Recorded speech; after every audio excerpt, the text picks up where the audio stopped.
If you're feeling sluggish lately or been holding on to a few extra pounds, your metabolism might be to blame. As we age, our metabolism unfortunately changes. And experts say it changes for many reasons, including lifestyle, activity levels, and hormones. And so a lot of times people have struggled losing weight or they reach a plateau.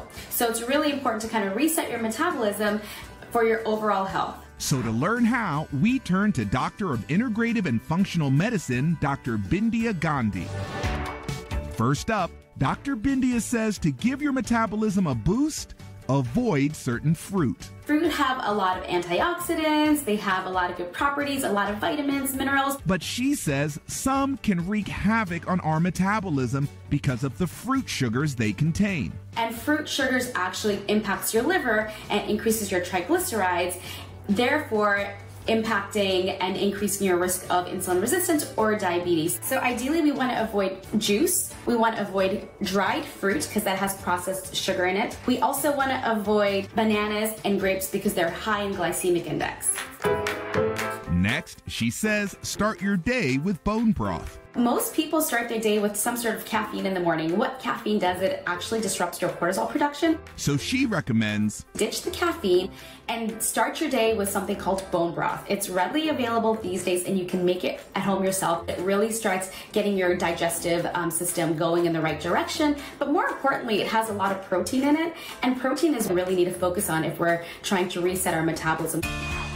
Next, she says to regulate the hormone leptin. So leptin is the hormone that actually is produced by your fat cells. What it does is it tells your brain if you're full or not. And when your brain doesn't get that memo or message, your body stores fat, your body holds on to fat. So Dr. Bindia says even if you exercise and eat clean, but the weight's not coming off, you might need to regulate your leptin. What we need to do is actually take time between our meals, between 4 to 6 hours from breakfast to lunch and then lunch to dinner.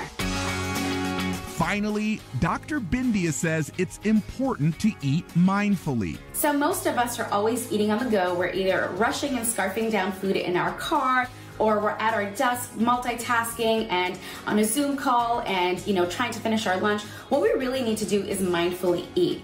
Which means eat and only eat, not doing anything else. And she says pay attention to your senses when you eat. You want to just taste the food, you want to smell it, you want to see it, and you want to take your time slowly eating it because that really helps your metabolism.